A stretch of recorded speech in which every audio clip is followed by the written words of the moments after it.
Good evening, still close to good morning, but welcome to Wizards Outlook. As usual, if you're hearing from us this late, it's the midst of Washington Wizards road trip. They're out west. Look, through a couple of stops, they have yet to get a win, and the slide continued. They reached 10 consecutive losses. Tonight is the Lakers won late, 119, 117. We saw the return of Bradley Beal, which was great for Washington, but as usual, up and down and inconsistent play. And it was a super broken play late, but what happened late wasn't how the game was lost. Things happened leading up to that point. That said, Ray, we'll start with you. Your thoughts on this one, and then Cardell. Um, yeah, man, it's good to see Brad back. He was aggressive. He did his part, got to the line 13 times, made 11 of them. Had 29, 3 and 2. But like you said, man, it's just little things just pile up, man. The defense is going to be a constant theme. It's amazing how teams run on them after makes. Like that's just inexplicable to me, man. Um, Things are not going to change until they get better on that end. Because no matter how much points you score, if you can't stop a nosebleed, then it's not going to matter, man. You're playing against other pros, and and they're going to score if there's no resistance. And if it's as simple as running the ball down your throat out the net, then what chance do you have? That's just beyond embarrassing. And yeah, that type of stuff's got to stop. The shot selection, if you just look at the turnover numbers, it looks like they're taking care of the ball, but I mean, some of those ill-advised shots might as well be count as turnovers because they're allowing teams to get out and run. So so yeah, they got to shore that up as well. They took 39 threes tonight. I guess that's way too many playing against a team with their best interior defender out of the game. So yeah, man, just more of the same. That's 10 in a row in the L column, and yeah, they got to get better soon, or yeah, they'll be packing this thing up real quick. Cardell. Yeah, I was looking up the NBA rankings for opponents' fast break points per game, and coming into today, Washington was 10th. They allowed 12.8 points per game in opposing fast break points, but their last three they're allowing 21 in their last three games, 21 points per game just from fast breaks alone. They average more on the road, 14 and a half as well, 14 and a half points per game. So that's the problem, and that's a part of defense. Not only in the half court can they not defend consistently, they don't get back and stop transition buckets. And what the Lakers did tonight wasn't new. When Anthony Davis went crazy here in DC, they did the same thing, and a lot of teams are doing that. So clearly, they're seeing what we seeing when they scout them on film. Run on makes and misses, and then the Wizards compound that with their shot selection. Oh, you was 10 to 39. You shot 39 threes. You only had 95 shots. You shot 39 threes. You only hit 10 of them. That's 29 misses that could have easily, and you shot a good percentage from the field, 46. Half of those shots go to mid-range or post-ups or something, or driving to the cup. That's in the 50s. You probably win this game. You know what I'm saying? Shot 79%. You missed 5 from the free throw line, but you could live with that. Gave up 66 points in the paint, 21 fast break points. What I say they averaged their last three games coming into the day. So that's what the Lakers did. They matched that. Lakers hit 29 assists. The only good thing the Wizards did, they out rebounded them. That's compliments of Gaff and all those guys, man. Hustling, doing what they got to do. But it's more the same, even though the Wizards did a better job tonight of competing and not just totally just saying the hell with it with those shot selections and not playing defense. They actually buckled down, especially in that third quarter. They show what they can be when they defend. But like we keep saying, it's never consistent. So it's hard for them to sustain it and be in a position to win. But even though tonight they were in a position to win because the Lakers aren't that good defensively, especially with Anthony Davis out, what did the Lakers do down the stretch that exposed them? LeBron James pick and roll with whoever Porzingis was guarding, and they Austin Reeves had 2 floaters, and then they tried it again. Play broke down and led to the game winning dunk by Thomas Bryant. Uh, Look, man, it's hard to be a good defensive team when you don't have an anchor in the middle and the back. Gafford he played his heart out, especially after rolling his ankle. They say he had 2 blocks. He had to have more than that, dog. Like, I don't know if that's accurate, dog, because he was swatting a couple of them Jones. 12 points, 5 rebounds, but he's only 6'9". Even though he can jump to the moon, he only 6'9". The 7'3" dude got to step up. I'm sorry. It needs to be said. And I'm talking about get mean and step up on defense. He needs to be. He could easily average 2 or 3 blocks a game minimum. You know what I mean? And he should be altering many more, to the point where teams are scared to even drive on the Wizards. They have no fear. They go right at Porzingis and they bring him out on the perimeter. And they know he's scared to be out there. That's why he's waving Will Barton. Come on over. And that's just sad. As a professional, you need to take pride in that and be like, dog, y'all not about to just pick on me, man. Let's do it. Let's get low. Let's man, the best man win. You never see that. You know what I mean? So 10 straight losses. That's tough. Goddamn.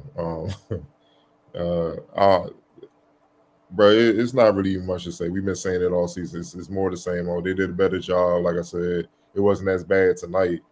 But without Anthony Davis, man, this was your chance to try to. You were in prime position. You had an opportunity, many opportunities, to close the deal, and the same issues that you've been having all season at the worst time showed his ugly head, and you weren't able to do it, man.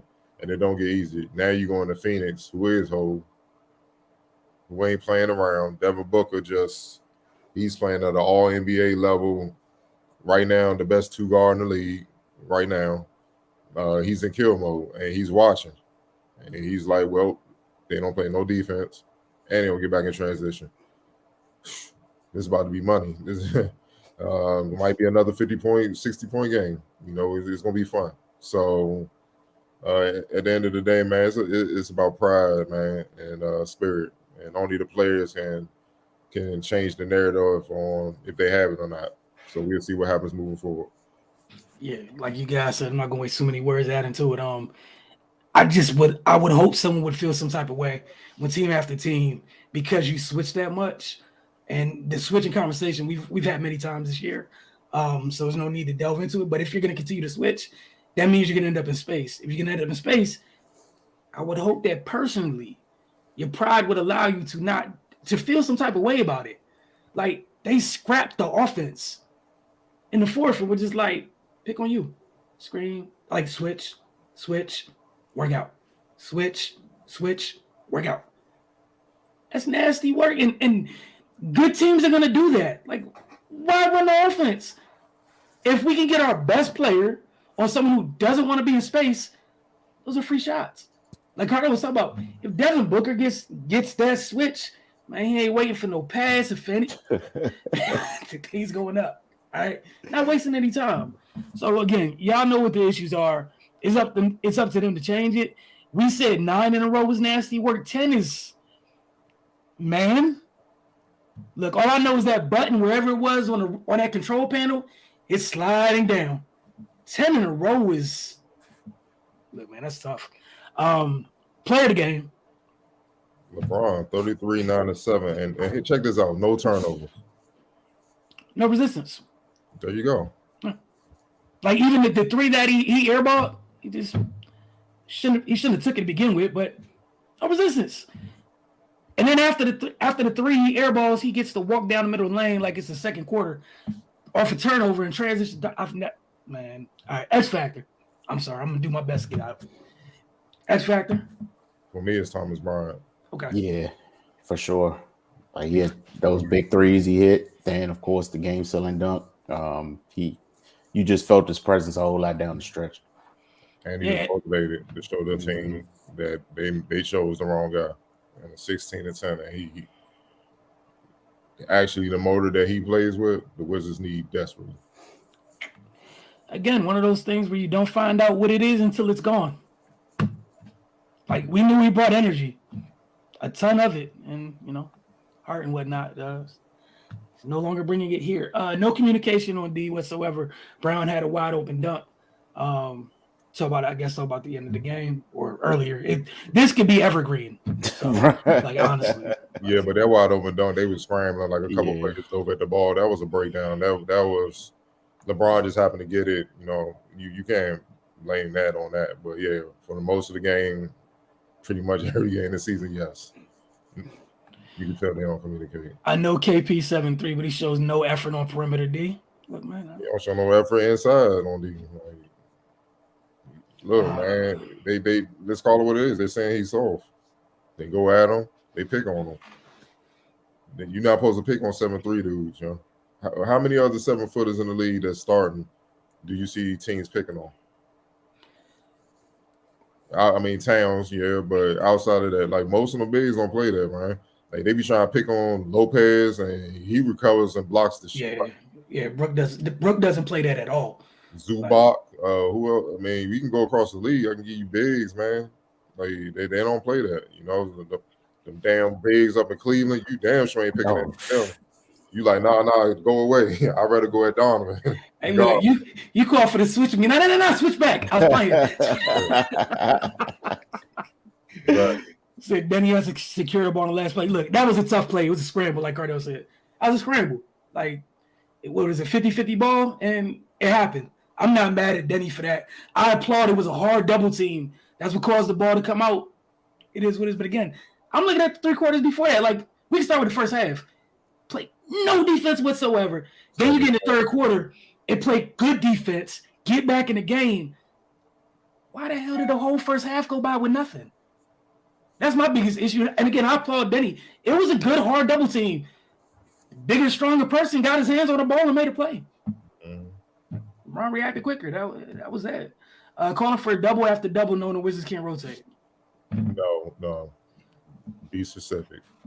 That 7'3" dude can't rotate because he's standing straight up. He don't even give him a chance to try to move, No one can move quick as they can standing straight up. You know what I'm saying? And he don't even try. That's what I mean. It's just you can just look at his body and know he's not even trying because he's scared to be out there. You could just see it. And I know I can see it, so I damn sure know the NBA players can see that. And that's why they kept picking on him down the stretch. Darvin Ham kept calling his number. That's why I had that, no disrespect on that last play. I was hoping he wasn't in. Gafford was in. So that's a whole nother story, man. Gafford would have moved. And that's the thing. When it's to the point now where, like, there were stretches earlier this year where you could play them together. And, they got good minutes out of that. And teams decided that, you play them together. One of y'all coming out here, and we all know which one. It's coming out the deep water. And again, we all know, it's 5 people on the court. One person is that weak. It affects everybody else. Yeah. And that's where the breakdown happens. You're already not a good defensive team. Nope. Now teams are getting the worst defender in space in a ton of space. So if you want to stay connected where you are, because technically you playing a 4. Y'all switch everything. Lord knows where people end up. Between Gaff and Monty Morris, I don't know who has it worse. They end up in trash situations with the switches. And then again, you still got look, man. He got to get stronger, but it's amazing how lost they are on the rotations. It's no trust. That's the main reason why they're a bad defensive team. It's no trust. Certain guys just won't come through. So you overcompensate. So you trying to play between 2 dudes, and you can't do that. You have to trust the guy behind you on the other side of the court to do their job, and then you focus in on your job. When you trying to do 2 jobs at once, then you look bad and you playing bad defense. And obviously against NBA players, they're gonna capitalize on those type of situations, man. That's what they keep doing with the Wizards. Guys gotta be accountable on that end, man, individually, so the trust can build. And then when the trust is there, they can slowly become stronger defensively. Look, but certain guys gotta take it personal. Look, fine. Everybody's not super athletic and quick and mobile and all that. Dog, you gotta give yourself a chance. I always go back to, when the Bulls won that championship with John Paxson. He wasn't the most fleet of foot or most agile.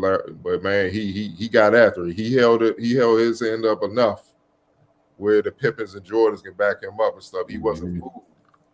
You know what I mean? Even Bill Cartwright, who was older, but Bill Cartwright understood angles. Even when he was older with the Bulls, he understood bad knees and all. He understood angles. He was physical. He was fundamentally sound. Like he'll run out there on the 3-point line, hand up, like fundamentally sound, giving him a chance to get the stop. Porzingis walk out there standing straight up. Man, these guys, like a quick move crossover, you're gonna be twisting going the other way, and I'm gone. And somebody has to help, and then there's wide open threes. And if you don't help, you get the wide open dunk you saw with LeBron James. And like you said, there's no trust, and without the trust, the damn sure the communication is non-existent. You can't trust it, even if somebody's calling the right stuff out. You're not trusting. How can you trust it? It's just not a good look, man. That said, we're not gonna keep beating the dead horse. This road trip continues. Tuesday night, they got Phoenix. Devin Booker is on the heater of heaters. We're gonna see how that looks. And then they got Utah after that and Sacramento. Then they come home, Christmas break and Embiid and Phoenix again. We told y'all what this last 2 months was gonna look like. We broke it up in like 2 week increments and 10 straight. 10 straight. No AD tonight. It's tough, man. If y'all have nothing else, we wish you all a great evening, a good morning as well, and we'll see y'all Tuesday night.